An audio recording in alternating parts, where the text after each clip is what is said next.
আমি খালিয়াজুরির মিটিং এ গেলাম, বেগম জি আসলো খালিয়াজুরিতে। বেগম জিয়ার যে পিএস হারিফ চৌধুরী আমার পিঠের মধ্যে ব্যবস্থা পাইতেছে, কয় তাহের সদর থেকে তুমি ইলেকশন করবা। তখন আবু আব্বাস সাহেব এবং আশরাফুদ্দিন খান তারা দুইজনের সদরের প্রার্থী, তারা বিষয়টা লক্ষ্য করলো। যখন গাড়ি দিয়ে আসি তখন বলতেছে যে তাহের বাবাজি, আবু আব্বাস কইতেছে বাবাজি আপনি কি আসলে সদর থেকে ইলেকশন করবেন? আমি যে বাবাজি ইলেকশন তো এটা আমার উপরে হয়ে যেতে চাই। ভাইরা আমার এই কথাটা একজনে বলছি, পরে তাকরুকুনার ব্রিজ যখন পার হয়েছি আমার আটটি ধরে এভাবে কইতে বাবাজি আসলে কি আপনি করবেন ইলেকশন? আর কইতাছে ওই এটা চাচা তো একটু রসিক মানুষ ছিল বোব্বার সাহেব, পরে কইছে না চাচা আমি করতাম, আমার ইচ্ছা নাই। তা আমি সেদিন আপনাদের বলার এই কথাটা বলার উদ্দেশ্য হলো এই, আমি ঢাকা যাইতেছি, তখন হলো এমপি সাহেবের মিটিং মানে সাক্ষাৎকার হয়েছে প্রধানমন্ত্রীর কার্যালয়ে। সাক্ষাৎকার যখন শেষ হইল বেগম জিয়া কইতেছে এই করিম সাহেব তাহের কোথায়? কোথায় তাহের? কই তাহের কি নমিনেশন পেপার সাবমিট করছে না? তা আমি তো করিম সাহেব কইতে ম্যাডাম তাহের তো পূর্ব তলাশি কই, আমি তো শুনছিলাম যে এনে করবো।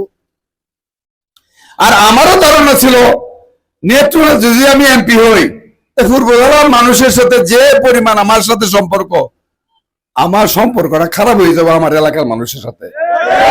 সেই জন্য আমি নেত্রকোনাতে নমিনেশন আমি চাই নাই। নমিনেশন চাইলে আমি পাইতাম, মোমেন্ট সাহেব মারা গেল আমি সেখানে এমপি হইতে পারতাম। বন্ধুরা আমার, আমি এই কথার জন্য বলছি আমি দীর্ঘদিন আপনাদের সাথে কাজ করেছি, এই আন্দোলন বলেন সংগ্রাম বলেন।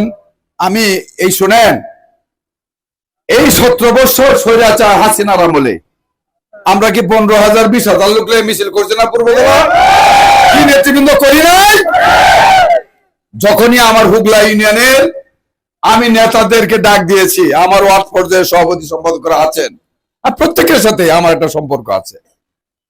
আপনারা কিন্তু নিজের পকেটে টাকা খরচ করে, আমি কাউকে একটি টাকাও দিতে পারি নাই। টাকা দিলেও কিন্তু আপনারা নিচ্ছেন না, নিচ্ছেন আপনারা। এই যে ঢাকা গেছেন, 2 বার সমাবেশ হয়েছে, মহাসমাবেশ হয়েছে, তারেক সাহেব আমাদেরকে নির্দেশ দিয়েছেন আপনাদেরকে নেওয়ার জন্য। আমি কিন্তু আপনাদেরকে এক বেলা খাওয়াতেও পারি নাই। কি ভাইরা এটা কি ঠিক না কথাটা? 2 বার ময়মনসিংহে সমাবেশে গিয়েছেন, আমি কোন নেতাকে খালি শুধু বলছি যে সরুদ্দিন সাহেব সাত্তার তালুকদার আপনার আমাদের নেতৃবৃন্দকে নিয়ে এত তারিখ যাইতে হবে। আপনারা কিন্তু প্রতিটা প্রোগ্রামে আপনারা কিন্তু আমার পাশে ছিলেন।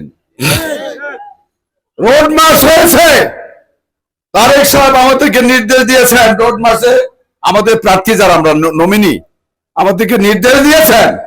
আমরা কিন্তু নমিনি হিসাবে আমি আমার বিভিন্ন ইউনিয়ন পর্যায়ে নেতৃবৃন্দকে নিয়ে সমাবেশে, যে ঢাকা সমাবেশে গিয়েছি, কত রিস্ক নিয়ে